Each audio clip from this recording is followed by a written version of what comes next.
Hello, everybody. Welcome to episode 153 of the Dynasty Junkies podcast, a proud member of the Dynasty Addicts Podcast Network, a DAP network, if you will. And we love the DAP network. I'm your host tonight, Andrew Hall at Andrew Hall FF. With me tonight is the one and only Cooterdoodle. I know she's an annual fixture on this show. We have to get her on every summer. Cooter, how you doing tonight? Welcome to the show.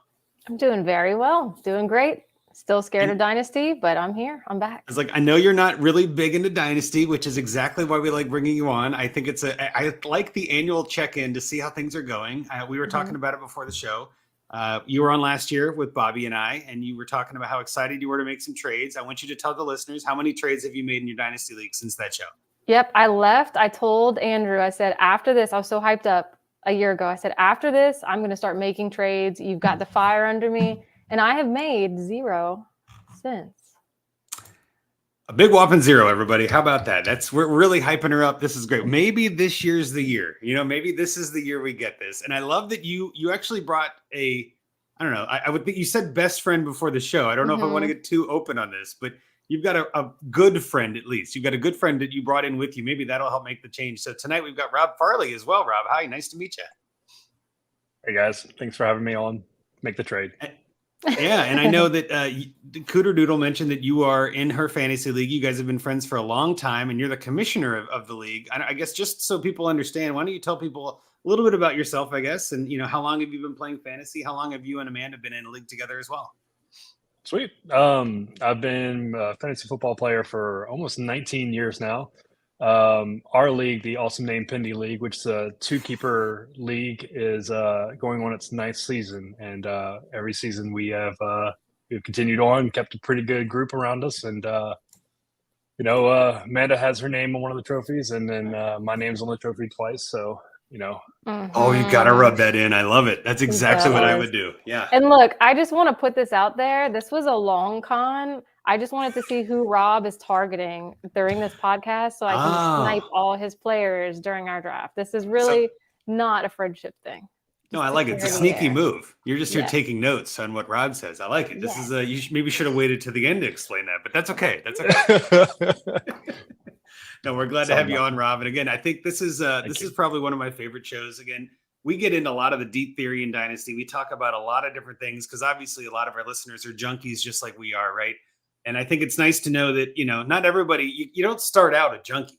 You start out in Dynasty, you kind of dip your toe in, and then it gets a little bit deeper and you get a little bit more into it. You get a little bit more, addicted. And I think it's always nice to show people too that even if you're only in 1 or 2 leagues or only, not really sure of your prowess or your efforts in Dynasty, you can become a junkie too. Trust me, it's not going to be hard.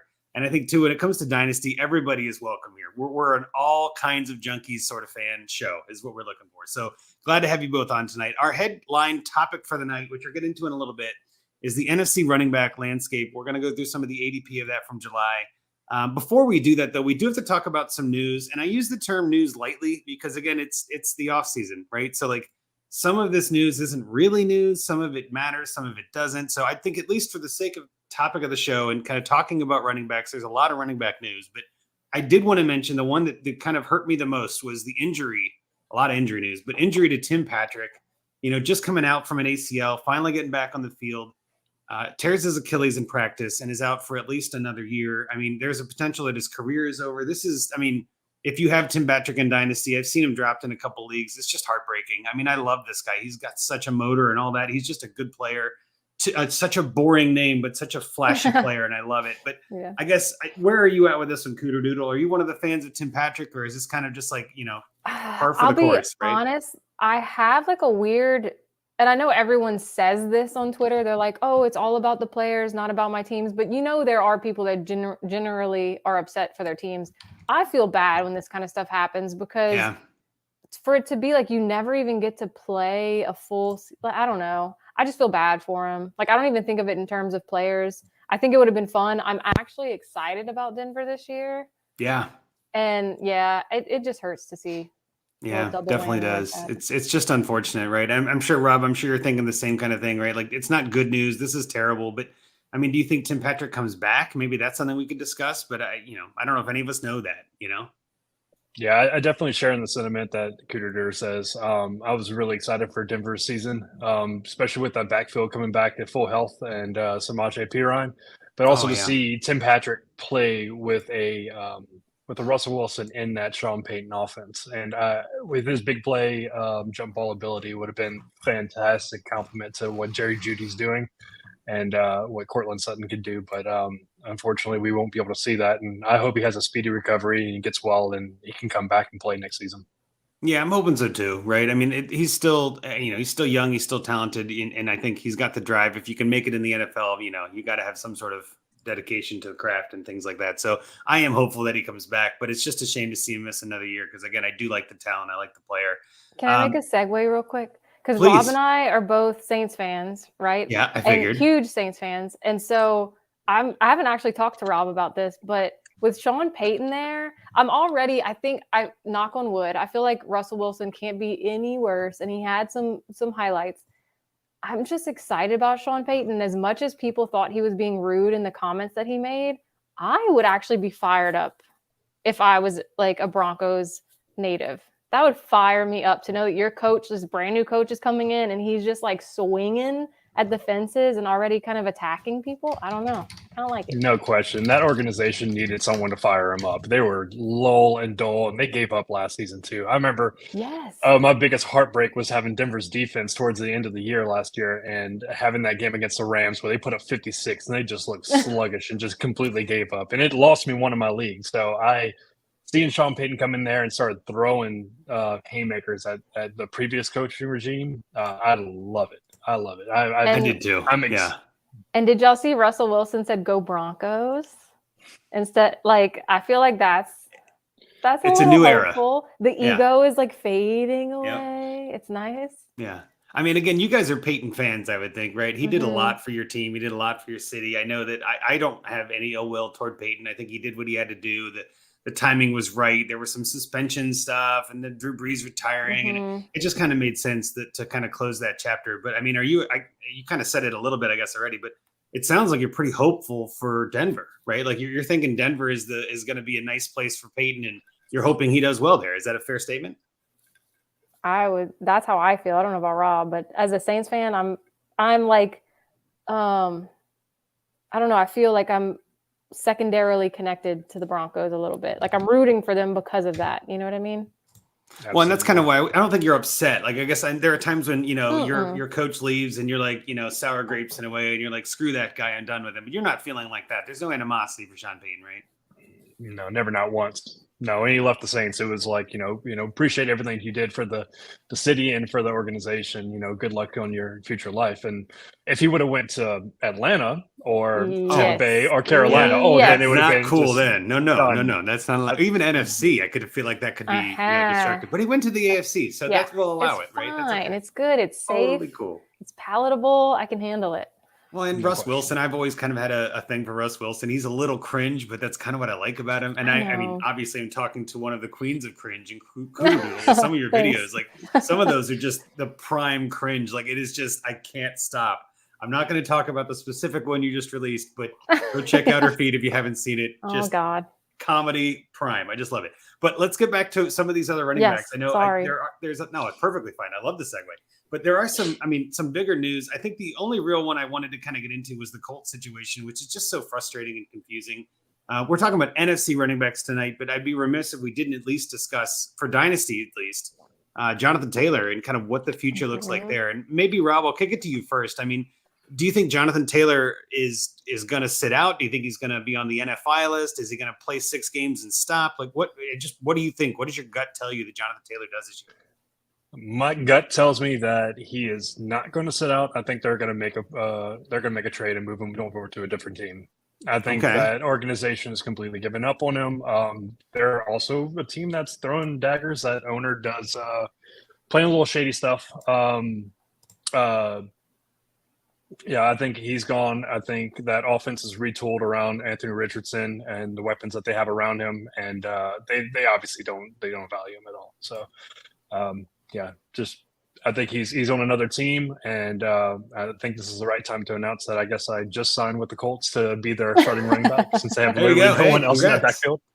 Well, I heard they're dishing out contracts for $20. They just have tons of money to spend at $20 a pop. They can hire anybody, right? Like, let's just see what you got. It's like, just why not? But values running backs. yeah, like just bring somebody in who's cheaper. That's really the only issue. They can't afford Jonathan Taylor, but he can afford to send a whale across country, which I think is just brilliant, Jim Irsay. But I guess, Cooter, what do you think? Is Jonathan Taylor going to play this year, or should we be worried in Dynasty? What do you I'll be honest. I'm baffled at how public everything is, at how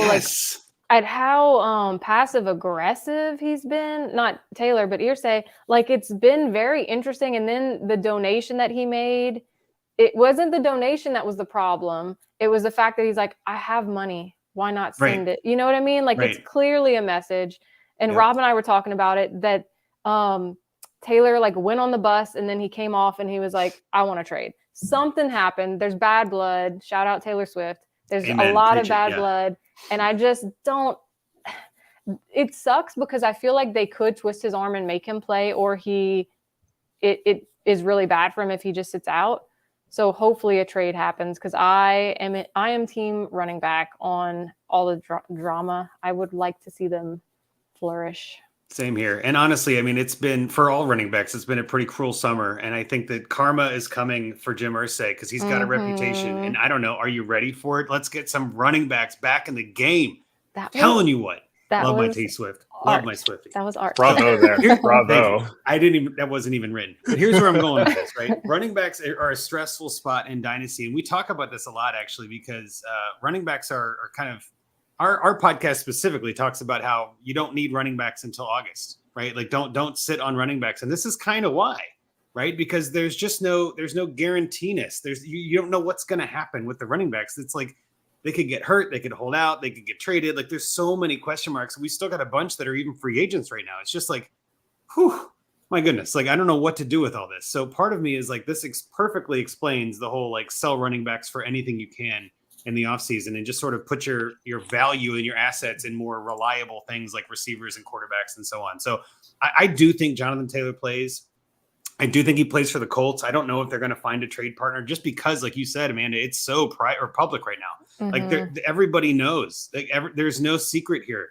And I think if it was more, held close to the vest and kind of like a thought of, well, we don't know what they're doing and we don't know what they want. And like, no, everybody knows that he wants out, and everybody knows that Jim Irsay is not going to pay him. So it's like, there's no leverage there. Like, they're just going to wait for him to cut him or something. And that would be mind blowing, but also such a Jim Irsay thing to do. Yeah. And I mean, just that would, throw everyone up. It's an ego play, I feel like. And he's going to do whatever he can to make his year miserable. Jonathan's year miserable. Well, and I think both of them are now, right? Yeah. There's going to be some bad blood. I think that's exactly right. And now, obviously, Zach Moss, who is technically still on the Colts, I believe, out with a broken arm 4 to 6 weeks. Like, maybe he's the answer when he comes back. But that seems scary. And you got Deion Johnson, you got the rookie Evan Hull. Like, if Jonathan Taylor's not there or he's holding out, that whole running back group just feels like a mess to me. And I feel really bad for Anthony Richardson, who kind of as a rookie gets to come into this and just is thrown into the drama. Yeah, he's just sitting there he's kind of like Bravo, Watch What Happens Live, just sitting at the end of the dais, and he's just like, what is up with all this drama? Like, what the heck am I supposed to do? So that's how I feel Anthony Richardson is right now, as the kid in the room, right? Go ahead. I was just going to say, and speaking of like last season, all the drama we saw happen publicly with Denver, we were just talking about, it kind of has that same feeling of like, we're watching it unfold. It's dirty, it's weird, and it's probably going to be messy, Yeah. It's very cringe. It's just like, guys, can't you do this behind closed doors like an adult? Just you know what I mean? Like, I don't want to see this. It doesn't make me happy. Like, hopefully they can figure it out. There's a lot more injuries, I'm sure, unfortunately, to come. And there's a lot more drama to come. We're just getting started. Tonight, obviously, if you're watching live on YouTube or on Twitter, we're watching technically, I guess, the first preseason game of the season. It's better than nothing. I'll give it that. We're looking at it. We're about halftime. We're just getting out of halftime, I think, right now. And technically the Jets are up 13-7, but it's hard to even call them the Jets. It kind of reminds me of that question. Like, if you replace every part on your car, is it still the same car? You know what I mean? Like, if every player that's playing right now never plays another game for the Jets, are these the Jets? You know what I mean? Like, it's just, I'm a little confused by it, but I guess we'll see. It's, again, better than no football at all. I'll take it. And on Thursdays, we don't know what we're going to get. So I'm happy with anything. But we do have, this is an interesting one that is coming up in the chat here. Hoove, obviously I like this. I feel like Cooter should draw a smiley face on her hands so people know it's her. I was just going to say that, like that logo of yours is, people might be more familiar with the hand smiley face logo, which I'm a big fan of. That's terrific. I feel like that's the OGs. It is. I bought one of the shirts. I have a shirt. I should have worn it tonight, but I was like, no, that's too much pandering. I don't want to do that. But at the same time, it is a terrific logo. It's a terrific style. I love it. So I did want to comment on that and make sure I mention that. And there's a bunch of other running back news we'll get into at some point. But I think we got to get into our NFC running back grouping for tonight. And I think what we're going to talk about is mainly related to ADP and value and kind of seeing where we can, exploit some of that value, see what kind of players we feel like are overvalued or undervalued. We tend to go through these in batches a little bit, just in kind of in tiers in a sense. And just looking at the ADP for NFC running backs breaks the tiers up even differently. So the first tier is not really a shock. I'm just going to put the first two together. It's Bijan Robinson in RB1, Christian McCaffrey RB2. This is July 2023 ADP on DLF. So Bijan and CMC at 1 and 2. I don't think there's any doubts or questions about that. Does that seem right to you, Cooterdoodle? Yeah, it does. If I'm speaking from personal feelings, I am more comfy taking Bijan than CMC, and that's just a mental thing for me. I don't know. Just vibes. Yeah, it is. It really is. It's the summer of vibes, and it's weird because, like Rob and I were saying, like Atlanta, like I don't like it, but at the same time, like I'm excited and I'm hoping he has a good year. Yeah. Just not against us. What do you think? Just not against us. Yeah, you think this is right there? You on the same page? Oh, absolutely. Yeah, Bijan Robinson is the clear 101 on that. The clear running back one on that. A great offensive line, a great opportunity with that offense. The quarterback is completely unknown on that. And Christian McCaffrey definitely still in the tier 1, but he's sharing carries in that backfield. They will not give up Elijah Mitchell. Shout out Raging Cajuns. He will continue to get 10 or so carries a game, and it just takes away from Christian McCaffrey. So. You can't put him at the running back 1 if you're sharing carries in the backfield. I think it's interesting that a rookie is number 1. I mean, I just feel like it's been a minute since we've seen that. I feel like Saquon is probably the last one that I remember was even kind of in that conversation. And I mean, it's impressive. It's a testament to how good he is. It's testament to how that offense is set up to run. And I remember talking about that around the draft. I'm like, they're gonna take a running back. I think they're gonna jump up or take a running back early. And sure enough, the Atlanta Falcons were like, no, Bijan's here. We're taking him. And I was really hoping he'd fall to my Bengals, of course, but that was a pipe dream. I would have been happy as hell with that, but there's no way that would have happened. Yeah. Can you imagine Bijan? Oh, game over. Right. It's almost like Le'Veon Bell vibes, like rookie year. Yeah. It is like everyone's just like, you know what? It's fine. He's going to be the one. Yeah. Yeah. And I think, too, Christian McCaffrey is no slouch, right? Being number 2 to Bijan is not by any means an insult or sort of, degradation of Christian McCaffrey's talent. It's just more of he's a little older. Like you said, Rob, they split the carries a little more. And Bijan has got a lot of tread left on those tires. It's that kind of it really reminds me of that Family Guy bit where, like, you could either have this boat or this box. Well, there could be anything in that box. It could even be a boat. And it's kind of like that with Bijan, where he's the box, where he could be Christian McCaffrey. And part of me is like, I would almost rather have Christian McCaffrey because I know what he can do and all of that. But there are some question marks, too, that kind of makes it fun at the top there. The next tier that we'll get to is running back 5 is Jahmyr Gibbs with Detroit, another rookie. And then running back 6 is the aforementioned Saquon Barkley with the New York Giants. I think these two are an interesting duo as well as kind of a tier break in ADP for NFC running backs anyway. What do you think about Gibbs, running back 5? Cooter, does that seem a little high to you, or does that seem about right in terms of dynasty landscape? I'll be honest. On paper, right now, looking at it, it seems high. But when I'm in a draft, if I wait a little bit on running back, he feels perfect as my RB1. Like, he feels comfy. So I'm kind of torn. It just depends on your draft. It's always about the value, right? I mean, honestly, the value is everything. I totally agree with that. Rob, what do you think about Gibbs? Is he someone you're targeting? Do you feel like RB5 is fair, or is that too high for you? No, that's spot on. I love that offensive line. They scored so many touchdowns last season from within the 1. You can't ask that to be repeated whatsoever. But that offensive line and the skill set that he has, outrageous. An opportunity he has. There's no question. He's right there, right above Barkley for me. So, Rob, would you say in your home league, if you're going to draft him, when are you targeting him, you think? I'm taking him in the 4th or 5th round in a two-team keeper redraft half-point PPR. There you go. Write that down, Amanda. Write that down. Yeah, I'm sorry. Hold on. Jot that down. I like it.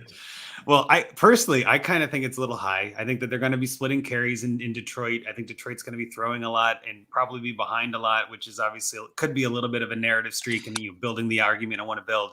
But I'd still rather have Barkley over Gibbs myself. I just think Barkley on that offense there's really nothing left in New York. Like it's going to have to be Barkley, Waller, and Jones, in my opinion. And I think Barkley's going to see a lot of action. So I'm not saying that Gibbs can't be RB5, but I'm impressed that you can get past the mental of like the shiny new toy. Because that is definitely part of it for me. Like, I get what you're saying. I get what you're saying, but also I'm like, ooh, shiny new. Well, it's also that optimism. It's the upside, right? Like you said, the box. Yeah, it's the box. It could be this guy could be RB1. I don't know. Mm-hmm. I think what it really comes down to for me is there any room left for Gibbs to go up in ranking from here? And I don't know if that's true. I don't know if he'd have to. Everything would have to hit exactly right for him to be a top 5 running back in my book in Dynasty. And so in my book, it's like, well, if that's his best case scenario and I'm drafting him at his best case scenario, then as soon as I draft him, it's like a car. It just loses value as soon as I drive it off the lot. So I'd much rather get the value in Barkley that I think could still be running back 1 overall, right? I think his upside has still got some room to move. So for me, I always draft with value in mind, right? Value is the number 1 king in my book. There is some fun and optimism and shiny new toys. I totally get that. And that's sometimes really hard to put away when you're in startup drafts and you're like, well, I'm building a new team from scratch. I want all the young players, right? Don't give me anybody aging. I want all the young guys that are going to be on my team for 6 years. And I don't play that way. I'm a junkie. I trade everybody. So I know it's not quite the way you build your team there, Cooter, but I trade all the time. So it's like nothing stays on my team. So I just want the guy with the value that can go up. Yeah, you have no ties. Yeah. Well, you'll get there, right? I mean, Rob, you've been playing Dynasty for a while, I'm guessing, right? So like you understand how my logic works, right? I'm not an island. Absolutely. No. So Saquon Barkley is also on a 1-year contract, and the way I look at that with the drafts is also his division that he plays in. He's playing against 3 of the top defenses, and he's going to play them twice a year. And Gibbs, on the other hand, has the opportunity to play against some of the worst defenses in the NFC. So I see the 1 or 2 pop-off games, up that value, and then just try to bundle him in with a second-round pick or move it to like a big-time wide receiver or something. Just try to get someone who sees the gold and the glitter and then, sell him at his highest thing, where Saquon's going to have 2 or 3 or 4 really, really tough games. Well, and Barkley, the shine has worn off. I agree. And then the shiny new object of Gibbs is not the shiny new object of Barkley. It's the old, dusty object of Barkley at this point. And I still think he's got some left in the tank. But as running backs age, that gets tougher. And I totally hear what you mean about the contract status too. But that, to me, you could build the argument that he's on a 1-year deal that's incentive laden. He's incentivized to get as much as he can. And he's just going to be out there running for his next contract. And there's some value in that. And he's not splitting touches with anyone that matters other than what James Robinson, I think, is there, and Matt Breida. Like, I'm not worried about them. But Jahmyr Gibbs is David Montgomery, who, we'll see him later on in this list even. Like, he's got some value in Dynasty that could take away from Gibbs' upside. So I totally get the logic. And again, I think it's really personal preference. If you like the rookies or you like the aging vets. And I think it's interesting that these top 2 tiers kind of both had that. I would even say this next tier has that. We got running back 12, Kenneth Walker, and running back 13, Tony Pollard. I was kind of shocked to see Pollard at 13. I felt like with Zeke leaving, it felt like his value went through the roof for a minute there, and it just sort of has petered out. I mean, and again, we'll just keep these in pairs because it seems to be working so far. But, I mean, Walker or Pollard, and Rob, I'll kick it to you first. Which of these 2 do you prefer? Do you prefer Walker, who's kind of hurt and maybe in a big-time share, or Pollard, who might have the whole backfield to himself? I might surprise you, but I want Walker for the long-term value. I want the consistency. I don't know anything about Charbonnet. I don't. He's a good bruiser and a short yardage guy who can definitely rob some touchdowns. And I'm not really worried about the injury history, which is very short history with Kenneth Walker. But I find Tony Pollard's way too high on this list for me. For a person in his backfield, I know he's got all the opportunity, but I think that's a flash in the pan, one and done kind of thing. They're going to put someone else in that backfield with him, like a Leonard Fournette or something. I could see that. What do you think about that one, Amanda? Are you Pollard or Walker? Which one do you prefer in Dynasty? Rob brings up a good point. If the chips fall where they are right now, I'm in on Pollard. But if they sign someone else, then obviously I'm a little iffy on it. I don't know what it is. I have this weird conviction for the guy that's gunning for the RB1. And so that was Tony. And I'm like, I don't know. I feel like I've kept that love for him. And that's my same thing. We'll talk later about AJ Dillon. I'm like, it's something about trust me, that I'm guy, excited to right? talk about Dillon. I know like the that thighs. 1B is just like, that's my favorite guy to root for. I don't care who what team it is, but I love a good 1B.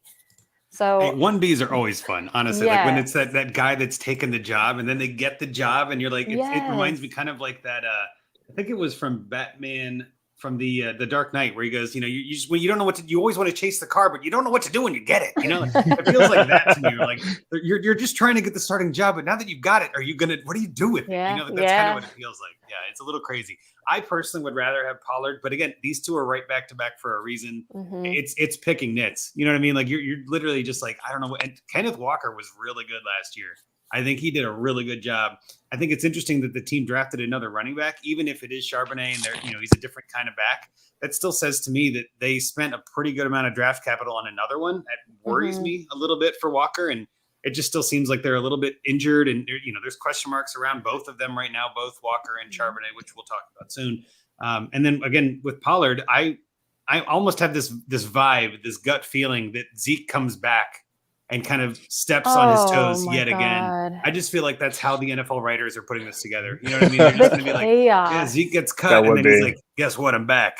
And it's a veteran minimum contract. I don't even care about the money. I'm just here to eat. Yeah, like you know what? And Tom Brady's going to unretire. Tom Brady's back too. Let's just go all in. Man, that would be both perfect and terrifying. So I totally get why Pollard is 13. I would have him around that 10-11 range, but again, we're getting picky. I mean, there's nothing wrong at that point. I think you're getting good value with Pollard and Walker both. I think they both have room to move up there, which is kind of what I'm looking for when I'm picking at this range.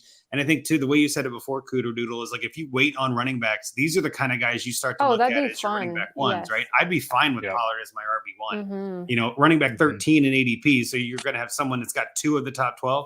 I'd be fine with that. I'd be like, no, I don't mind. I'll get some receivers and tight end, depending on scoring. If it's super flex, get a quarterback, right? But if you can get Pollard in the 4th or something as your first running back, I think you're sitting pretty on something like that. So next batch, we'll kind of put a bigger group together because, again, there's only so many to really get into. But let's do this. We'll do running back 19, Miles Sanders, running back 21, Aaron Jones, running back 22, DeAndre Swift, running back 23, Cam Akers, running back 24, Zach Charbonnet, and running back 25, Alexander Madison. So I know that's a pretty big batch. We're going to be talking about Sanders, Jones, Swift, Akers, Charbonnet, and Madison. The big group here, I kind of put them all together because you've got all sorts of types, but they're all question marks. Every single one of these guys to me is like I'm not sure what I think about them. I don't know what I like about them. Like Madison's obviously got some upside. I really like where he could go, but running back 25 is like, that feels about right, and then you got Sanders all the way up at RB19 on the kind of fantasy football Carolina Panthers. They're just going out and picking whoever they think is going to score points that week with Adam Thielen and Andy Dalton and Hayden Hurst. Like they're just kind of my team from 3 years ago. But I guess, Cooter, I'll kick it to you first. Any of these guys that you're excited about, like which one of these would you rather have or most like to have as your RB2? I'll be honest. I keep teetering both ways, but I do like Miles Sanders. I like him there. I'm excited. Like, I guess I'm hopeful that they'll use him in some similar fashion of like really just running it constantly. I don't think it's going to be a CMC kind of reboot, but I'm excited for it. If I'm in a draft and it feels like he's falling just a tad bit and I'm in a good position, I don't hate that. Aaron Jones, again, I'm a AJ Dillon girl, so I'm away from Aaron Jones. And then maybe a little Seattle there. I'll take it. Yeah. I don't know. But yeah, of this group, I'm okay with Sanders. I like Sanders. And Swift I like Sanders. Too. Yeah, I like Sanders. What do you think, Rob? Which of these guys would you most prefer as your RB2? Like, given their value is all pretty close, which one of these is your best choice? I have to absolutely agree with Sanders. Everyone you listed in that list is the dead zone for me. It's Sanders. He shares the backfield with Donta Foreman, right? Another bruiser who can steal some goal line touches if they can make it to the goal line. But that's a big if, yeah.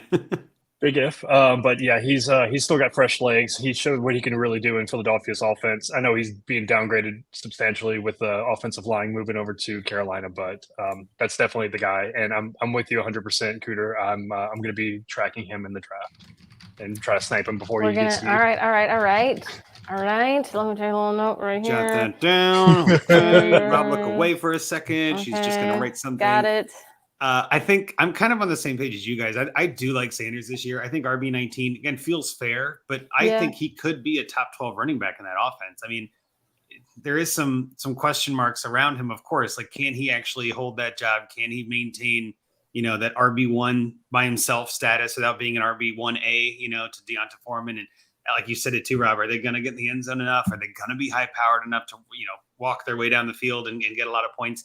I think, again, if all of these guys are considered somewhat equal, Sanders is ranked the highest. He's the one I want the most. And I don't think that's much of a cop-out. I think it just, we all agree, Sanders is probably the best path to points. And in fantasy, points matter. That's obviously the whole thing we're playing on here. I also feel like he's got the least competition of these guys, except for maybe Cam Akers, which is the other one. I'm actually kind of falling back in love with Cam Akers. I'm really falling in love with this value more than anything. There was a stretch where he was going, RB6, RB8, something like that 2 years ago. And, during the playoffs when he kind of came back from injury and was like dominating out of nowhere and the NFL playoffs, of course. And I remember trading him away in one league for, Najee Harris, I think, or something like that. And it just felt like a steal. And it's just one of those things where it's interesting how the offenses can really dictate this. But overall, we haven't heard much of Cam Akers this offseason. There hasn't been a lot of talk there. I was about to say, I feel like Cam Akers is one of those guys, like Rob, how me and Rob at our home leagues, we have our cheat sheets and we're in it. And there's always that one or two guys that just keep falling. They just keep falling and everyone's avoiding. And I feel like Cam Akers could be that dude just because no one's talking about it. He's not in anybody's sleeper list and and value list. And so I feel like he's a weird one that could just slip a little lower than you would think. I agree. That would make him worth it, And I think you put it perfectly. He's slipping in ADP, I think, for that same reason. He's not the flashy guy. He's not DeAndre Swift on a new team. He's not Miles Sanders on a new team. He's not a rookie, right? There's a lot of things that you're looking at. He's not on a sleeper list. He's also not on a do not draft list. He's just kind of literally in the middle. He's hiding in plain sight. And so I feel like that's one, and I'm saying it and Rob's now hearing it, but I feel like he's one of those ones that every year there's 2 or 3 guys that I just feel like what's happening. And then you see it and you get in your head about it because you're like, okay, we made another round and no one picked them. Okay, we made another round and no one picked them. What's going on? And finally someone's like, oh, it's mine. But that could be the one. He feels like someone that when you go to put the sticker up or whatever, is he hurt? Did I miss a news blurb? Everyone starts Googling Cam Akers. What's happening? And then everybody kind of goes, oh, good pick. I was going to take it. It's kind of like that generic, everybody agrees it was a good pick. But Rob, what do you think about Cam Akers, I guess? I mean, do you think we're on the same page? Is that a great value or are you kind of out on him? No, absolutely. I'm in on him. That's the NFL's probably worst or second worst defense. So opportunity to be playing from a lead is going to be not really there. I mean, you got Cooper Kupp in that offense. You still have Matthew Stafford, who's going to get him the ball no matter what. He could be double covered, triple covered. Cooper Kupp is going to make it, and that's going to give Cam Akers the opportunity to continue to run the ball. Not a great offensive line, but I mean, opportunity, especially where he's going to be drafted when you have him ranked. No question, I want him. And I may actually move him a little bit higher because I'm starting to get these Miles Sanders last year vibes where we're like, I don't really want to touch him, but he keeps slipping. Then all of a sudden, don't draft me. Oh, okay. Yeah. Okay, sure. Oh, I'm waiting for it. I hope Cam Akers sends a tweet like that. Then I'm drafting him really high. Yeah, seriously. That. Yep. The NFL story writers wanted it. I think Cam Akers may be one of those people that I'm trying to go get, right? I'm trying to go figure out how to get him on my team for cheap. I'm trying to see who's got him and see what they need. I feel like a lot of my teams right now, I'm kind of pivoting into running back mode a little bit and trying to see where I can make trades for players. And Cam Akers is one of those guys I would love to target. So, maybe I can send a Josh Downs on a good camp blurb or a good video of training camp. We see those all the time with receivers or some amazing one-handed catch that Josh Downs comes down with. And you're like, I'll give you him for Cam Akers. And the guy's like, oh man, that's totally worth. No man, I was just trying to hop up at running back. That's something that Josh Downs, Rashee Rice, these other guys are second round picks in rookie drafts, have a ton of upside. But how many times have we had second round receivers just do nothing in the NFL? Right? It happens all the time. And I'm talking second round rookie drafts, not NFL draft. But still, those second round rookie draft receivers are just kind of meh. You know what I mean? They kind of come and go. There's so many receivers, and I think Cam Akers is going criminally underrated. But I want to talk about these next two as a grouping in a sense, and I want to hear a lot more about one than the other. I know that you're going to be favorable on one and not the other, but running back 27, Rachaad White, and running back 28, Kendre Miller of your New Orleans Saints. I feel like these two in my book are very similar too, where they both have a ton of upside. They're both still very young on offenses that may not necessarily know exactly who they are or what they want to do. And so there could be a lot of upside for them, or they could just not get used correctly, which is unfortunate, but we see that happen. And I guess, Rob, I'll kick it to you first. And just because you guys are Saints fans, what do you think about Kendre Miller? How do you like that pick? We'll talk about the other running back later, but let's specifically focus on the rookie. What do you think about Kendre? Kendre Miller is, I like him. That offense, especially with the pending Alvin Kamara suspension, we don't know if it's going to be 4 games, 6 games, or half a season or something like that. He's definitely going to get some touches. And I think if he gets 10 touches, I mean, he's built for the NFL. He's built in a great offense. Love to see that Derek Carr is going to get the ball around a little bit so that they don't load the box against the running backs with Jamal Williams and with him back there too. But I think Kendre Miller is great for Dynasty. He's not going to be on my regular season draft stuff very early on whatsoever. I think he's going to be a second half kind of running back where maybe we don't see the resurgence of Jamal Williams that we want to see, and he's going to start getting more and more opportunity in there to start feeding the rock. And then next year, it is all Miller season. It's Miller time. It's Miller time, man. That's so perfect for New Orleans. I could just totally see that being like on all the jumbo. It's Miller time, and everybody's Yeah, Cooter, what do you think about Kendre? I mean, I agree with Rob. Anything crazy? That's just exactly analysis. But you have any other input? No, on that? I agree with Rob. Like I've said this before, but I was very high on the Saints last season. I know everybody forgets where we were this time a year ago, but like I thought all the Saints players were undervalued, and now I feel like it's pretty even. People are taken into account with Kamara, but I don't know. I have a soft spot for Jamal Williams. I know he's not going to do what he did in Detroit and have all these little tiny touchdowns, but I do agree for Dynasty, I like him. But for Miller, but for redraft, I haven't taken Jamal a good bit. Just for the upside of like value. Yes, that's what I was gonna say. Like cheap as hell. It's not much. Yep. And then like if Kamara's out, let's say 4 to 6. I mean, come on, So I don't know. Yeah. Dynasty wise, yes, I get Miller. Redraft, I know that's not what this podcast is, but redraft, I love Jamal Williams. Love him. And his personality. I feel like he hypes up the locker room, and the coaches are like, you know what, let's get that boy the ball. Yeah. No, I love that. And I'll say this too, like every Dynasty league becomes redraft in the fall. So no, you're not wrong to talk redraft. Okay. So you're perfect. This is the time we start that pivot, right? Where we start to look at, okay, we actually have to set lineups. We actually need points. So that's good analysis. That's terrific. I want to say this too, that Jamal Williams is one of the few NFL players that I've kind of like seen in person. Wife and I went to a Detroit, Chicago game last year, and we were lucky enough to get down on the field because her company had tickets and all this. And so her and I, her dad and our nephew went down there, and he was like down there throwing the ball to a bunch of people. We were trying to get his attention from the pass to us, right? And as soon as he kind of like walks away and the cameras are all walking away and everybody's kind of leaving, he kind of turns around for one more pass and throws it to my nephew. So that was really cool. He got to catch a pass from Jamal Williams, got to throw it back. Like, so we got some great pictures, had a great time down there. So yes, that's awesome. Great guy. He seems like a good dude. You can tell he just loved playing the game. He's got a good heart. Like everybody on the team loved him. So when I heard that he was kind of shipping down to New Orleans, I'm like, oh, that's a bummer for Detroit, right? Like they're losing a locker room guy, but New Orleans can really use that right now. Like they're going through a transition in a big way. And Kamara with the drama and all that. Like, I think Jamal Williams, I'm with you. I think Jamal Williams is the running back I want at cost because, I mean, he could be a 3rd round pick. You could, send something over for him if you need to. I'm not saying we need to do that now, but if you're really short on running back, that might not be a bad spot to look.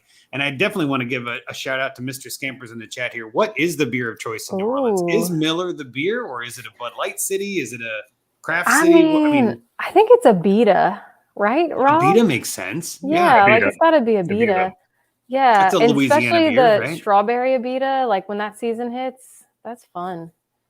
Okay. But there's also Urban South has some good beers. I don't know. We could have a whole nother podcast. That's a whole after podcast. That sounds great. We'll do this podcast after dark, and we need to do like a drinking, talking fantasy football pod. Oh wait, that already exists. That's right. Oh dang. Maybe we'll get Jake to get into the depths of Vita on one of those podcasts. That'd be great. I think that was a good question because we were talking Miller time, of course, with Kendry Miller. Time. I'll chime in and just say I agree with pretty much what you guys said. I love Kendry Miller in Dynasty. I think he's got a lot of upside. He's got a big future there. I think that they spent a pretty fair amount of draft capital, and you're going to have to do the same in your rookie drafts. And I think that could be good. I don't want to just ignore Rachaad White, though. I think Rachaad White has a lot of upside, too. And I totally get why these are kind of going in here. But Matthew Wiggins chimed in earlier in the chat. Rachaad White is criminally underrated. I completely agree. If it's between those two, yeah. So, I mean, I would have no problem at all with Rachaad White or Kendry Miller as my RB2, to be honest. And just, I mean, we're later than the last group, and I'm still okay with these guys. So before we move on, because, again, Tampa is the enemy, in a sense, of New Orleans Saints fans. And I know that it's been a really rough couple of years for Tampa being so good and then kind of being crappy, which is nice. But I guess, Rob, what you were kind of excited, looked like, about Rachaad White. What do you think about him? Is he somebody you're targeting in Dynasty? Cover your ears, Cooterdoodle. Yes, absolutely. I really Rachaad White. I want him and getting more than 10 touches a game and one of these bully passes at the very end of the game. I want opportunity. He can put his foot in the ground. He can get upfield very quickly. The offensive line is not terrible. That defense is not terrible. And you still have weapons on that offense with your wide receivers. I think Baker Mayfield's could do just enough just to get the offense continuously going. I want opportunity like Rachaad White in every one of my drafts. Yeah. And Cooter, what do you think about Rachaad White? Can you put your fandom aside and kind of just say, all right, I'll have a Tampa Bay player on my team? Okay. Yeah, for sure. I don't, honestly, my fandom, y'all have seen me on Twitter. I change every month. I'm on a new guy. So yeah, absolutely. All right, good. Just making sure. Just double checking there. Because I do a lot of drafting with my heart. I'm a Bengals fan, as everybody knows. And for a long time, I was that idiot drafting Bengals fans and drafting Bengals players. And it was like, you must be a Bengals fan because there's no one that would do that. Now the Bengals players are all good and I don't get a chance. It's really annoying. Yeah, so, that is frustrating when that happens. I'll take it, though. I'm not going to be angry at my team being good. That sounds fine to me. But no, so we'll get into the last batch here. We're going to RB36 overall just because we could talk forever about these guys. But I feel like these are the ones that matter. And this is a nice little group of 5 that's got some interesting names. Some familiar faces in a sense. We got running back 31, David Montgomery, RB 32, AJ Dillon, RB 34, James Conner, RB 35, Alvin Kamara, and RB 36, Antonio Gibson. Ton of names we're not going to get into, but I want to at least hit some of these. Obviously, we've got AJ Dillon in this group. I know you want to talk about him. Alvin Kamara is in this group. We talked about David Montgomery. I mean, I guess Cooter, we got to give you the floor for AJ Dillon. I mean, do you still think he's the guy in Green Bay? I do. I'm so upset with how last season went, and I'm going to blame it on Aaron Rodgers, even though that makes no sense. That's my reason. Everything was set up so perfectly. If you looked at the stats the year prior, it should have been a different play. But I love AJ Dillon. Alvin Kamara, at this point, I'm only happy with if you're very comfy with who you have at running back already. Right. Like I don't know how I feel about him. And then I'm also okay with Gibson. Of the ones you said, that's where like Dillon and Gibson, I'm very happy with. Kamara only if I'm very like safe and I'm like, let's throw a dart here and see what happens. That's a good idea. And you were in a fantasy league with AJ Dillon. Am I correct? Yeah, I was. So you're friends with I played AJ Dillon, right? Against AJ Dillon. That's what I thought. Yeah. Yeah. He never actually acknowledged me doing it, but that's fine because I know in my heart that he saw. He was like, well, I have to low play this one. Like. Yeah, he knew. He knew. That's all that matters. I just think that is one of the most like baller moves ever. It'd be like, no, I'm drafting AJ Dillon. No, against AJ Dillon. What a brilliant move. Rob, what do you think about this group? Anyone in here that stands out to you or that you've fallen in love with, like Cooter has with AJ Dillon? I'm gonna fall in line. AJ Dillon, absolutely. Let's go. Him and Aaron Jones are both on contract years, and they're both going to be playing as hard as they can so they can get that next contract. And neither of them are going to be with the Packers next year. So I agree. It'd be great to see the quad father in a Bengals uniform or in a Raiders uniform. Oh, in a Raiders uniform would be nice. I would probably buy that jersey. Right. That would be fun. That would be fitting. I think in terms of Dynasty, AJ Dillon kind of worries me because of the fact that we don't know where he's going to go. We don't know, like you were talking before with Barkley only having 1 year and like, and the way AJ Dillon is right now, he's maybe a 1B, if not a running back 2 on his own team behind Aaron Jones. And I love the player, right? And I actually don't mind the value here at running back 32, but it just worries me a little bit. Like I don't know if he's going to land in the right spot for that value to go up, right? And I'm not getting nothing about the talent. I say this pretty much every week. Everyone on this list is better at this than I will ever be at anything in my life. Like these guys are phenomenal athletes, and I am nowhere close to as good at anything as they are at this.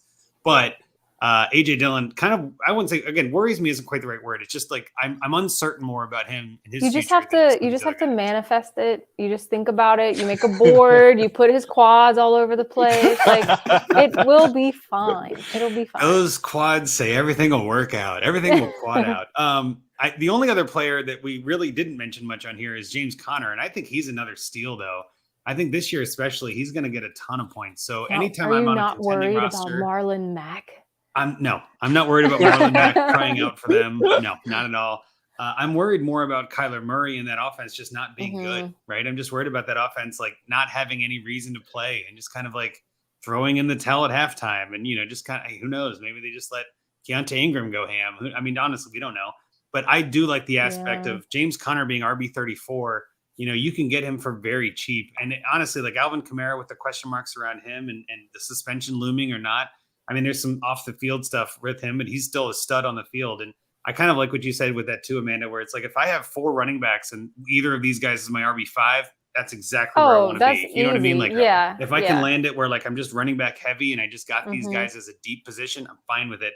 I don't want to have to rely on them to start, but I think in redraft or, for contending teams, Connor, you could do worse. Honestly, like Connor is not a terrible RB2 or flex option if you end up getting other value other places. So I at least wanted to mention that because I think running back 34 just feels disrespectful in a sense, but I also kind of get it, right? Like, I don't know how long he's even going to be playing football. There was a stretch where he might not have, come back from cancer, and who knows what other health issues are going to happen. The running back landscape is brutal. So I think all of these guys, all 5 of these, Montgomery, Dillon, Connor, Kamara, and Gibson, I'm fine with all 3 of them as a RB3, which is exactly where they're ranked, right? Like, I think that makes total sense. And if they're my 3rd running back option, do not break glass and, in a case of emergency kind of running back, I'm fine with it. Like, if you're looking at like a monster lineup in Dynasty, we see this more often than in redraft, where you're playing a team that's just stacked, where they just got lucky in all their draft picks. They didn't draft Jalen Reagor like some of us. They didn't draft N'Keal Harry like some of us. Not bitter, but there are teams out there that did everything right somehow, right? And you just need a juggernaut high upside team. I'm fine throwing Kamara in there if he's playing because he could do that 5 touchdowns anytime, right? I mean, like that can still happen. So it's kind of nice to remember that some of these guys, even down here, are still steals. Is there any other running back you want to mention? Anybody that you kind of want to come out and say like as a sleeper is like, and just sort of super deep? We talked about Jamal Williams, which I think is actually a great answer for this, but anyone else in that same kind of I don't think it's a sleeper, but I have been drafting a lot of Jaylen Warren. I've been enjoying that. I like that. Yeah. I like that. That's not a bad pick. He's definitely later in the list. What about you, Rob? Any late running backs that you're a fan of? One, and its name is Rashad Penny. Yes. I also like Rashad Penny. I think Rashad Penny is, I don't want to say underrated because he's probably rated appropriately because he's just so, yep, there you go. Cooter, write that down. I like that. I like Rashad Penny too. I mentioned him too. Ezekiel Elliott is somebody I'm trying to acquire. Yeah. Alvin Cook. Some of these free agents, they're going to go somewhere. Yeah. They're going to land somewhere and be a grenade to somebody's value. And there is a world where they don't get signed until week 8, but then they carry you to fantasy title. You know what I mean? Like there is a solid chance of that. So obviously you got to be able to sit on that value and put them on your bench for weeks, if not more than that.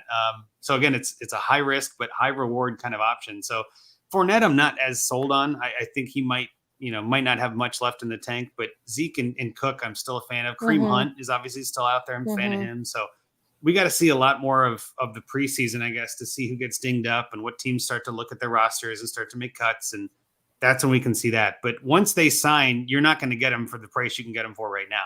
So my logic is go add them now. Get them now. Go add them now before their price goes up. And another one that I wanted to mention, which is actually perfect, Matthew Wiggins, again, coming through in the chat, Roshan Johnson. I love Roshan Johnson, another great NFC running back as well. Him and Khalil Herbert are both, in my book anyway, are both running backs that I love having, again, in that flex or, running back 4 or 5 kind of option on my team. I don't really know which one's going to be the guy to have, but I really think the Fields run Bears offense is going to be a stud thing this year. So I just want a piece of that offense any way I can get it. And kind of contrary to what we were talking about with Carolina, I think Chicago is going to be in the red zone a lot. I think they're going to be moving the ball a lot, and they're going to need running backs to get in the end zone. So yeah, Roshan Johnson's a good one. Same as of course with Khalil Herbert, to be honest with you. So I think there's some good names for some deeper picks. Any other talk on running backs before we move on to some other fun topics in the podcast tonight? I mean, Scampers brought up Frank Gore. Just shout out Frank Gore. Shout out Frank Gore. Yeah, man, the everlasting shout out running back. No. What a guy. Maybe Frank Gore Jr. in a couple years. Yeah, there we go. Yeah. We're a Dynasty podcast. Maybe it's Debbie. Go get you some Frank Gore Jr. I don't know. Tom Brady and Frank Gore come back. Yeah. Yeah. Whew, that would be an interesting team. They're just playing in the parking lot. You know what I mean? Like, you're doing great, Tom. You're doing great. Keep Just going. tossing the ball. That's right. So with that, we're going to get to our next segment, which is our listener league trades and updates. We actually had a couple of these from a couple weeks ago. We did so many on last week's episode for DJ2 that we kind of put some of these for this week. So the first trade is in Dynasty Junkies 1. Admiral Dakbar gave up Jimmy Garoppolo and Jordan Addison to Mickey MK or MCKU for Tua Tagovailoa. So Cooter, I'll kick it to you first. Which side of this trade? I know you're not a big trader, but which side of this trade appeals? I'll be honest. This one is just a what do you believe in my opinion. And if Tua, I have such, my heart is so soft. I hate everything that happened last season with Tua, and it breaks my heart. But like, if he's healthy, it's such a skyrocket, like easy. I like it. I'll just keep it at that. You like Tua. You're on the Tua side. I like that. Rob, what about you? Which side of this trade do you like? A very even trade. I do like Tua in that offense, no question. If he can stay healthy and if that team just takes care of him, I mean, no question. He can definitely be in a QB1 conversation. Yep. I think Tua's got some question marks. And like we said, I hope he's healthy. I hope he stays fine. I hope he doesn't have any more concussions. Obviously, I was at that game in Cincinnati on Thursday night. Wow. Not a great time. You know what I mean? Like Cincinnati's actually had a couple of really odd live events, right? Tua and then of course Damar Hamlin. So like, having season tickets has been great the past couple of years. But I will say Tua is still the guy that I would pick here too. I think he's fine. I think he's done some work in this offseason, working on his neck and things like that to try to make this less likely and do everything he can to play. He's got the heart. He's got the drive. I do think it's a fair trade, but I think I'd rather have Tua than the upside of Addison and the husk of Jimmy Garoppolo, right? Garoppolo, maybe this year is his last year. Maybe week 3 is his last week. Like, we don't know. Like that team could go a whole bunch of directions. So yeah, give me Tua on that one. No offense to Admiral Dakbar, or sorry, no offense to Mikey MCKU, but I would prefer the Admiral Dakbar side. Next trade is in Dynasty Junkies 2. This just came through today, and I thought it was perfect because it included a running back we talked about. So thank you for that one, guys. We got Dynasty Wazoo giving up Jonathan Taylor to Dynasty Eeyore, who gave up Charbonnet and a 24 first. So Rob, I'll kick it to you first on this one. Which side of this trade do you like, Jonathan Taylor or Charbonnet in the first? Charbonnet in the first. That quick, that easy. Easy. Yeah, I mentioned that I don't know a lot about Charbonnet, but I want that first round pick next year. We talked about Taylor at the top of the show, right? Like, we don't know what he's going to do. We don't know where he's going to play. But to you, in theory anyway, a first is enough to kind of talk the conversation, and then Charbonnet puts it over the edge and you're locked in. Charbonnet may get 10 to 15 touches, a couple end zone looks a game, and that could turn into 1, 2, 3, 5 touchdowns or something like that, and he peaks off for you. Great flex play, and having that first for next year. That rookie class next year is fantastic. Okay, so again, Cooter, write that down, right? Rob's really interested in 24 picks. That's crazy. Yeah, okay. I don't know anything about rookies, so I'm listening. I'm tuned in. Well, so what do you think then? I know you're as someone who doesn't do a lot of trading. What do you think? Is Zach Charbonnet the shiny new toy, and then the future pick that's even shinier because it's not even a player yet? Correct. Yeah, the 2 boxes, a box within a box. That's right. I don't know. Like, I guess it really just comes down to: do you think Taylor's playing this year or not? Or do you think, you know what I mean? That's really what it comes down to. And for me, that is, I feel like every trade, I don't like saying necessarily that they're like earlier, whenever y'all said the other one was even, like they're all even depending on how you believe it's going to go. Correct. You know what I mean? Context is everything. Yeah. So I like it. I just feel like it's flowing. I feel like it's even. I love it because I feel like if you truly believe Taylor's going to play, I love Taylor. But if you don't, I love the other way. So I think it's even. I'm comfy with it either way. I think it's even. I'm kind of with you. It depends on the team, but in a vacuum, I'd rather have Taylor. Yeah. But if your team is set up where you don't need the points and you're really trying to kick it, you might look at this and say, this is the most I'm going to get for Taylor because there's so many things that could happen. I'm out. I'm done. and you're still getting a young running back in Zach Charbonnet, and you're getting a re-roll in 24. So I like that tier down in a sense. I do. So I completely see the logic on both sides. I agree. I thought when this came through, I was like, that's actually a pretty fair trade. Like I kind of get the logic there. Next one, last one we got for the night, DJ3. We got Maruk 16 giving up Devontae Adams and a 24 second to our real people, Jason Real, for Aaron Rodgers, who is not playing tonight, but is commentating on the sideline from this Hall of Fame game. So Aaron Rodgers, or again, Superflex, of course, it's a 14-team Superflex. I probably should have said that, but 14-team Superflex, Aaron Rodgers or Devontae Adams in a second. What do you think, Rob? I'll start with you again. I want the wide receiver one there. Yeah, I think it's great. Aaron Rodgers has got at least 2 years in him, and in that offense, potentially, he can have Tom Brady in the Buccaneers or Peyton Manning in the Broncos kind of first season and just completely smash it and you win. I mean, you absolutely win. There's no question about that. But I like having that cornerstone of that wide receiver and having a second round draft pick for next year. And that, again, I like that 2024 class. So. Yeah. Well, and again, even if it is a second, which we were kind of poo-pooing seconds a little bit ago, that's still a future pick that you can trade away. It's another chip. Yeah. I mean, it's a technical term, Cooter. You'll learn it. It's fine. Okay. But again, Amanda, what do you think about this one? Is this a fair trade? Before you said it was a super flex, I was very convinced of what side I was going to go on. Yeah. But now I don't know. And I kind of agree with Rob. Like Rodgers, I'm excited for Rodgers this season. I think it's going to be interesting. I think having a team that believes in him which there's been so much turmoil, that could be rejuvenating. I do think I lean the Adams side, but being super flex, I think it's fine. It's not bad. But I don't think Rodgers, you're going to get a lot out of him. And I guess if I think of like, if either one bombs, it would be more painful if the Rodgers side bombed. Ooh, yeah. Yeah. Well, I think too, this one again comes back to context. If you can give up Adams in a second to get a quarterback without having to give up a quarterback in a 14-team super flex, I mean, that's roster dependent in my book. Yeah.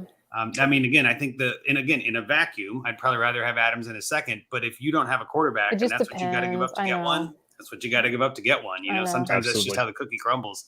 That being said, if I'm giving up a quarterback in a 14-teamer, it's got to be a trade like this. It's got to be something where I'm like, I'm getting a solid stud back and a future pick and with a little bit of value. I mean, again, I think it's a very fair trade, and it's going to be roster dependent more than most, right? Where you're really going all in on Rodgers and the Jets. And I mean, again, we're not looking up total rosters here. That's next. But logic in my brain would be like, super flex, man, give me Aaron Rodgers. But wait a minute, Devontae Adams, that's a nice receiver. Like I think he's still got some good stuff there. So yeah, I think those are all three very fair trades. Again, these Junkies listeners are junkies and know what they're doing. They listen to us. They really do. These are like, it's not easy to decide.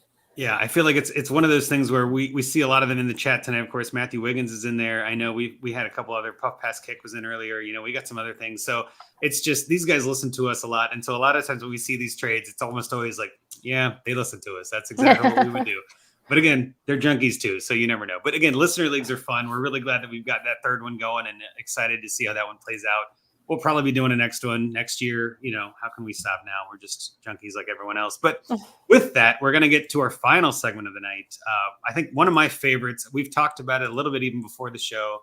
It's just such a unique time. We've got to go to our buddy Brian Haar as usual here. Find me a trade.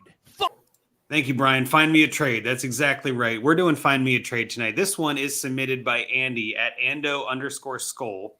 Actually been talking with Andy a lot on Twitter. He's been DMing me, and he's been trying to help out, trying to help him out with his team and some trades and stuff. And I saw he'd submitted an FMAT. I'm like, oh my gosh, I got to get Andy on the show. Like, this is one that we got to try. So the league is the SIGEP Alumni Dynasty FFB League. And that implies to me, SIGEP alumni means this is like a college group of buddies that are still going on. That is the exact reason we do this thing. And I know you guys are a prime example of this too. You guys are friends for years. You go way back to school as well. Like I've got a league that I'm in for, 22 years or whatever now with some guys that I worked at a restaurant. You know what I mean? And none of us work there anymore, but we all still talk trash to each other. It's the tie that binds. I'm telling you. That's what fantasy is for. I love it. As soon as I saw that, and then you were talking about bringing Rob on, I'm like, this is perfect. This is exactly what we want. It's to keep friendships together. So the team is the Andosaurus Dynasty with the DINO, which I love that. That's pretty good. It's a 12-team PPR. no tight end premium, 1 QB league. And again, I chose this one again because 1 QB, I'm like, well, Cooter doesn't probably do a lot in the super flex, not die hard. I'm like, 1 QB might be easier to find a trade or to discuss trades at least. I know you're, again, not big in trading, but that's okay. But it is a start 11, kind of your more home league style, really.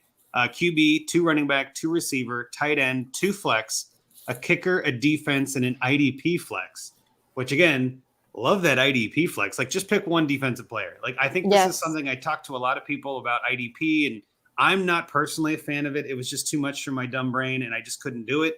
But if you love defense, if you're a fan at all of defense, add 1 defensive flex to your league. I think it'll be fun. It'll make a difference. And this league has done that, which I think is great.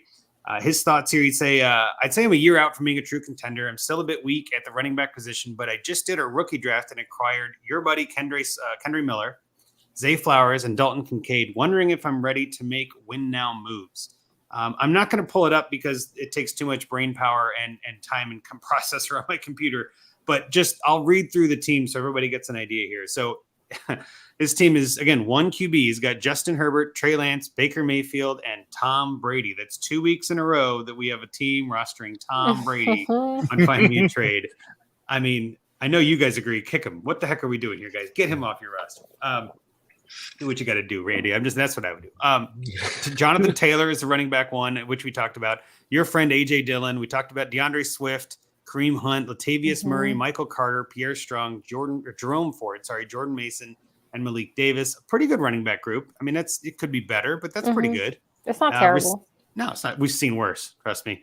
We've got AJ Brown, Terry McLaurin, Jerry Jeudy, CeeDee Lamb, Jamison Williams, Hunter Renfrow, David Bell, and Trent Sherfield at receiver. That's a pretty good receiver group. If you got Brown and Lamb and McLaurin, I'm happy with that. Tight end, he's got David Njoku, Jake Ferguson. Defense, Seattle Seahawks, Max Crosby as his IDP, and Younghoe Koo as his kicker. I know it's an Atlanta kicker, but he's still a good one. And then, of course, like we mentioned, he's got Zay Flowers, Kendry Miller, and Dalton Kincaid on this roster to be added as well. So with that, I know I had a trade figured out. I know, Cooter, you mentioned you did not find one, which is totally fine. You can judge. Yeah. Can I just say a blanket statement? Exactly. I think he killed his rookie draft. I think Same. that's great. It's building his team in a way that he almost doesn't have to do anything. Yep. And so then I'll throw it off to you guys. Well, I was just going to say he addressed his weaknesses with the rookie draft. That's actually, I mean, again, Kendry Miller adding to the running back stack, that's pretty good for me. You can kick Jordan Mason, Jerome Ford if you want, if you need to make room. Dalton Kincaid, behind David Njoku at tight end. I don't mind that at all. I think Njoku is going to have a good year, but Dalton Kincaid could be a beast. And then Zay Flowers adding to that stud receiver room. Again, I think he nailed it. I think he did a great job in the draft. But I guess, Rob, then what trade did you find? And we can just let Amanda judge what we found, I guess. What did you find as a trade for Andy for this team? My trade would be don't make the trade with for Jonathan Taylor away from your team. Keep him on your team. Wait it out. Find out where it's going to go. You have studs at your wide receiver. Fill your flex with all those studs. And if you were to make a trade, and I know I said I was really, really big on 2024 picks, but I would move a 2024 second-round pick for Rashad Penny, and then I shore up that Philadelphia backfield with both DeAndre Swift and Rashad Penny, and you have both of them. And if one gets injured or if one pops off, and if it's Penny and he pops off, you're good. You're good. I would not trade any other studs for that. If you're willing to move a second round pick, because you have I think 2 of them on your team. 2 of them, yeah. Yeah, I would move him if you could, or if you can get it for a third. I mean, you got your negotiating power. Grab Penny, throw it on there, and then you got I think Jerome Ford is the backup running back for the Browns. Am I right in the depth chart right now? Yep. Yeah, so if Chubb has an accident, stubs his toe or something like that, now you've got an offense that's going to continue to hand him the rock as well. So. We've seen weirder things, right? No, I mean, jet skis. Who knows? Yeah, I mean, we've seen butt fumbles and other, there's crazy stuff that happens all the time, right? It's a chaotic game. No, I think that's a very fair point, and I guess maybe I should have gone first because I mentioned trading away Jonathan Taylor. We talked about that earlier in the Dynasty Junkies League, the league trades and things like that. My trade was to kind of, again, depending on your thoughts on Jonathan Taylor. That's what it all comes down on. Yeah, mine would be let's get out now before the value tanks or gets worse. Like I just went off this ride. That's kind of my mentality, especially when it comes to running backs, which are also fluky anyway. So mine was to send Jonathan Taylor to Zach Green, Jonathan Taylor, and Zay Flowers for Josh Jacobs and J.K. Dobbins. In my mind, all of these players have question marks. All of these players have risk. They've all got upside questions. They've got downside questions. Like this is a trade where it's like risk for risk. And it's just literally putting your risk in a different form. What do you believe in? Yeah. Yeah. Yep. And so in my logic too, is it gives you some running back depth, which I really think your team needs more running back depth than it needs receiver depth. I think there are some worlds where Zay Flowers is the RB3 receiver 3 or receiver 4, if you count Mark Andrews on that team. And you might not get a lot of upside. You might not ever really start him. And I'd rather split Jonathan Taylor up into 2 starters, which I think you get back with Jacobs and Dobbins. Of course, Jacobs, with the franchise tag, we don't know where he's going to be. Dobbins still with an injury, and that offense kind of pivoting to being more pass heavy. Like they all have questions, like I said. But in my book, this is kind of taking the risk of Jonathan Taylor and splitting it up into 2 less riskier pieces, at least in my mind. But again, to your point, Rob, I get the logic too of maybe now's not the right time to sell Taylor, and maybe you just hold on and ride this a little longer. So I think, again, that gives you some ideas, Andy, at least of where we're at. But Cooter, what do you think? Would you do this Jonathan Taylor trade or not? I feel like both of your trades, it's like when we talk about ceiling and floor. I feel like Rob's is like the floor. You're safe. You're comfy. You're not going to blow anything up. And then yours is like, man, this could really pay off or it could hurt, but it could hurt a lot. It's ceiling. You know what I mean? Yeah. So it really just comes down to what kind of player are you? Like, do you want the comfy ride and see what happens next year? Do you want to just play it out and see and just blow things up and just switch it up, Yeah. That's what I think. I think a lot of times I talk about this. Actually, I wrote an article even for Fantasy Pros about this, just drafting with balance. Like you have to have risk on your team. Yeah. Right. You can't draft a team that is not risky. Not only is that practically impossible because so many players have question marks and have risk, but even if you do that, you get no upside. All of your picks are floor picks. All of your picks are safe. Yeah, you might win a couple weeks that way, but you need to win a week to win a title. You know what I mean? Like you got to get all of your players clicking at the right time. And I feel like the teams that I have the least amount of risky players on are just boring and they're kind of middling. They don't really have any of that flash, right? So it's almost like you have to have some risk. I'm not saying avoid risk. I feel like it depends on your player temperament. Like, yes. Like for me, I'm not a big trade person. So I would probably do the blow up trade and just go for Taylor just because I'm like, you know what? I don't ever do it. Let's just go big or go home. Yeah. But then at the same time in our home league with Rob, like, making all the trades that we make, I feel like I probably would go comfy. Let's just go with Penny because that sets me up, and I'm going to be making trades throughout. So let me just do something that I'm not scared of. That it's probably a good trade. I can tell you this as a new Dynasty player, that Penny trade is probably exactly right. Like as someone who's like afraid to make a bad move, as a junkie like myself who doesn't keep anyone, I'm always blowing stuff up. Like I don't know, just keep throwing it against the wall. Chase the adrenaline, just keep going. Yeah. If you keep any of your original draft picks, you're not playing it right. Yeah, and I'm in a trade addicts league with Russ and Rocky, and obviously that's a fun time. But it seems like there are times where there are trades that go through in that league, and you're just like, don't I have that player? And you realize, I had them 3 trades ago. You know what I mean? Like they're just making the rounds. Like, wait a minute, it's just so much more fun to trade. I think too, though, it kind of going back to the risk model and kind of what you said too, Amanda. It's like, what kind of risk do you like? What risk do you prefer? Do you prefer the contract risk or the injury risk, or do you prefer the could sit out all year risk? Like which of those is more palatable to you? And again, it could come down to the rest of the roster too, right? Looking at Andy's team here. He's still got Tom Brady, which is a risk of its own. Like, the points options there are very small, but it could pay off, man. Man, can you imagine? Jimmy Garoppolo gets hurt and then gets benched for Tom Brady again. That would be great. Imagine. And Tom Brady buys the Raiders and is, just, I don't know. It'd be so crazy. And then he signs Frank Gore, and this whole podcast was very oh my God. That would be crazy. But no, I'm saying like he's got AJ Dillon, he's got DeAndre Swift, he's got Kareem Hunt, like he's got some risky running backs. And so maybe his logic is, well, I don't want to give up the steady, potential of Taylor for 2 more risky running backs. Right? Like that might not be what he wants to do. He could look at this and say, well, Taylor's the most risky of all of them. Like maybe I split that risk up into 2 players, and then I'm kind of putting my eggs in multiple baskets. So again, I think that's why we like doing these, because there is no wrong way to trade. There is no bad idea. Every trade has some potential. Every trade has options. And hopefully Andy can come up with something. I know he's been in my DMs. Hopefully he can listen to this and come up with something. I'd love it if that could work out. I do love Scampers. Just start Justin Herbert. That's genius. That's brilliant. That's actually a good idea. Yeah. I agree with you, Scampers. Start Justin Herbert. I think that's terrific analysis. And then don't start Trent Sherfield, Andy. Like that's, you're exactly right. That's, again, terrifically done. Like, That's just brilliant. We're just analysis central over here. But anyway, I think that's pretty much what we're looking for. I guess, was there anything else you wanted to get in about this trade or in general, even about this Cooter, before we get out of here tonight? No, I think I really meant what I said. I think his rookie draft went well. I think it's not like he's in a desperate need to make a trade. He has those two options, and others, like, he could sit it out and just see for a year. Yeah. So. Yeah, and I think this is the kind of team where he mentioned he might be a year out from contending. Mm-hmm. I don't know. I feel like this team could win now. I mean, you got to get a little hot, but your receivers are good. If Taylor plays, you got a good running back room. Like, I don't think you need to make a trade. You got Kendra, you got Dalton. Like, you got some good young guys that are kind of coming in here. I think, too, this is we talk about this a lot on this show, too, but, like, timing is everything, right? So maybe don't make any trades right now. Just kind of play it out, see how the offseason goes. You've got some good running backs that are on good offenses. But again, if, heaven forbid DeAndre Swift gets hurt, which he's done before, maybe then you make a trade for Rashad or for Penny, right? And you kind of look at it like, maybe I go get Penny, but the cost goes up. So I like the idea too of, like, maybe you go get him now, and the timing of that makes more sense now to back that guy up, because again, Swift has a history there. So again, it just kind of depends on what you want to do. But I do think this know what, Andrew, make both trades. Just do them both. Do them both. What is it? That's the right answer every time. Just go make more trades, done. Man. Just and honestly, like, I've already talked to him about some other leagues and stuff, but like, just keep tagging us on Twitter, keep asking, keep reaching out.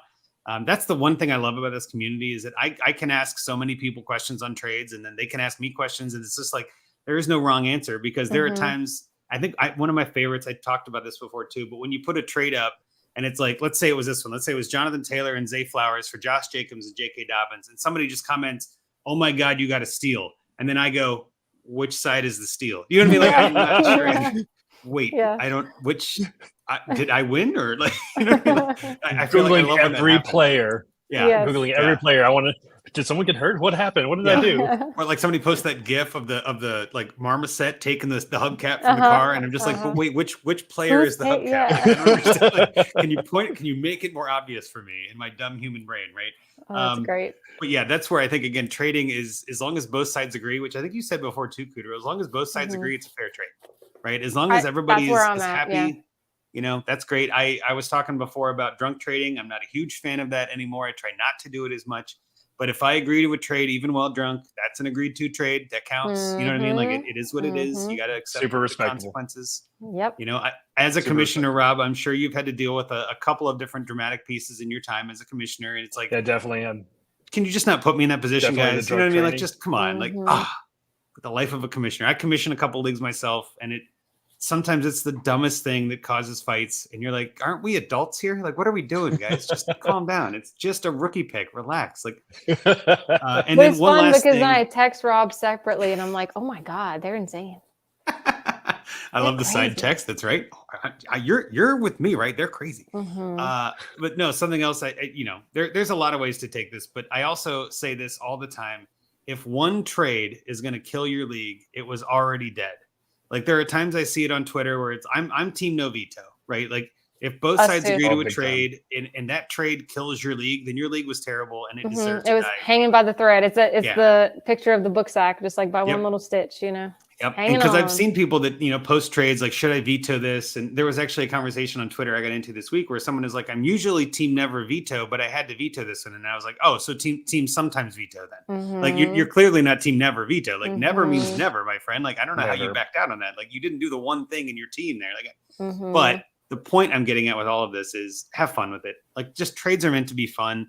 Don't worry too much about blowing up your team and having a bad trade. If you feel it, if you've got the vibes, if you've got the gut that just says, you know what, I'm manifesting this. I'm going to put it on my vision board. I'm going to have a good time, and I'm going to go get AJ Dillon. Prices be damned. I don't care. Like, I love that. Yep. That's the best way to make trades. It's just fantasy football. Even if you make a bad trade, who cares? There will be another one coming around the corner. You can make a good trade and make it right back up. So I know that's kind of a Russ-ism, Dynasty Outhouse-ism, where it's like, if you make a bad trade, just make another one. You won't even remember. But with that, we're going to wrap up tonight. Appreciate both of you for being on tonight. Rob, it was great meeting you. I think you're a terrific commissioner, just based on our hour-long conversation here tonight. But again, you've got some good assets and some good industry mindset as someone who's played fantasy for a while. But where can people find you on Twitter if they want to follow you and get more of your information? You can see me at It's Just Ego. And I may throw an article or something out there, but I don't belong to anything else. Perfect. You're welcome in this community. Anybody in this community, you put stuff together. You like commenting on trades. You're in the community. That's all I care about. There is no such thing as like gatekeeping. Anybody is welcome. Come on down. I know on kind of in a weird twist or segue on the other end of the spectrum, Cooter, where are you working these days, and what are you up to in the industry? Yep, at MB Fantasy Life, or you can subscribe to the Fantasy Life newsletter, and at Cooterdoodle. Yeah. Honestly, videos, just keep them coming. Those hot dog videos, every time I see them, I'm like, oh, it wiggled. I love it. Like, it's so awkward and it's so perfect. I every time I see anything about milk before cereal, I'm like, oh, that's Cooterdoodle. It's weird. It's so weird to me that that's so you know trivial and so like taboo. That blows my mind. But well, like Oreos with mustard, some just random little things. See, I feel that's crazy. You draw the line before cereal, like that's not crazy, but whatever. A whole nother podcast for that. But I want to say again, thank you so much. This is great. Follow us at Dynasty Junkies. Anybody who's listening still, you can follow me at Andrew Hall FF. You can follow us on YouTube. We go live every most Thursdays at 9:30 Eastern. Again, this game has been over for a while. I don't even know what the score is, but one team is winning. I'll tell you that much. The other team is not. Hopefully nobody got hurt. That's all I ever care about in the preseason. Even if it's like a no-name player, I just don't want injuries. I never like that. But definitely follow us, subscribe, rate, review, all that stuff. And again, just thanks so much for being here, guys. Thanks to the chat. I got to shout out the chat. We had Scampers in here tonight, obviously going nuts on the chat. We had, so many. Matthew Wiggins. We had, obviously, he's a big fan of the show. Pup Pass Kick was in there. Jake was in. Yep. So again, appreciate all the comments. You're welcome to tune in anytime. But with that, again, thanks so much for being here, guys. Thanks for listening. And with that, Junkies out.